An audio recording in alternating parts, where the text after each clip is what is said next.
The Legend of the Great Pumpkin.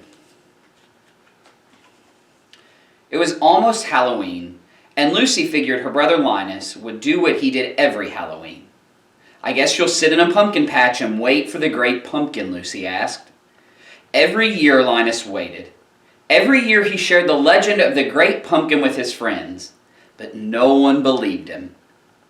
One year Marcy joined him in the pumpkin patch. Linus explained that the great pumpkin rises out of the pumpkin patch he thinks is the most sincere. Marcy nodded, but then she said, "I want to see the great grape when he arrives." "Pumpkin," Linus corrected her. Marcy went home early. The next morning she asked Linus, "Did the great squash ever show up?" "Pumpkin," Linus shouted. The next year Charlie Brown went with Linus.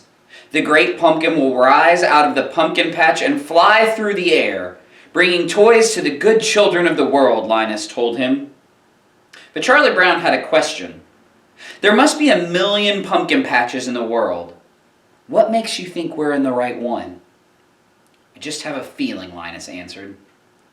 A little while later, Linus pointed up ahead. "There he is! It's the great pumpkin rising up out of the pumpkin patch." But before Charlie Brown could explain that it was just Snoopy, Linus passed out from excitement. Another time, Sally joined Linus. "When the great pumpkin flies over, we'll be the first ones to see him," Linus said. Sally smiled. "This is exciting, Sweet Baboo." "Don't call me Sweet Baboo," Linus told her. "This is very serious." "Okay, Pumpkin," Sally replied.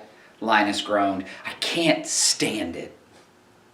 Later that night, Linus heard a strange sound.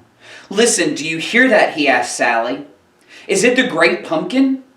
She had to admit she heard something too. But to Linus's dismay, it was just Snoopy, driving by on a Zamboni. Linus wanted to thank Snoopy for never saying anything bad about the great pumpkin. "I'm going to let you sit in the pumpkin patch with me this year," Linus told Snoopy. Snoopy kept silent. He had a bad feeling about this. "I really appreciate your sitting out here with me," Linus said, after telling Snoopy about the great pumpkin for the 100th time. "Although I must admit, I've been wondering why you were wearing those dark sunglasses." Snoopy didn't say anything, but he was thinking there are certain times when you prefer not to be recognized. One year, Linus decided to go alone. It wasn't long before he saw something. Linus couldn't wait to tell everyone what he'd seen. "I saw the great pumpkin, Charlie Brown. He was standing with his arms in the air like this. He was waving his arms at me."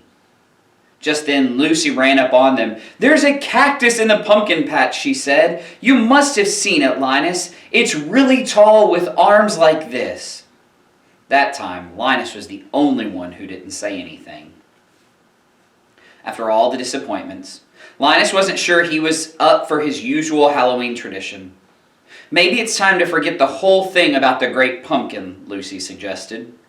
Linus realized he couldn't give up. The great pumpkin was counting on him. He began to write a letter. "This is ridiculous," said Lucy, but she began reading over his shoulder anyway. "Dear Giant Pumpkin, we're all looking forward to your arrival soon. You will rise out of the pumpkin patch and fly through the air. You will bring presents to all the good little boys and girls in the world. I have tried to be good all year long, and I hope that you will bring me lots of presents." When Lucy got to the part about presents, she had a change of heart. "Did you put in a good word for me? I've tried to be good too." If Lucy was starting to believe anything was possible.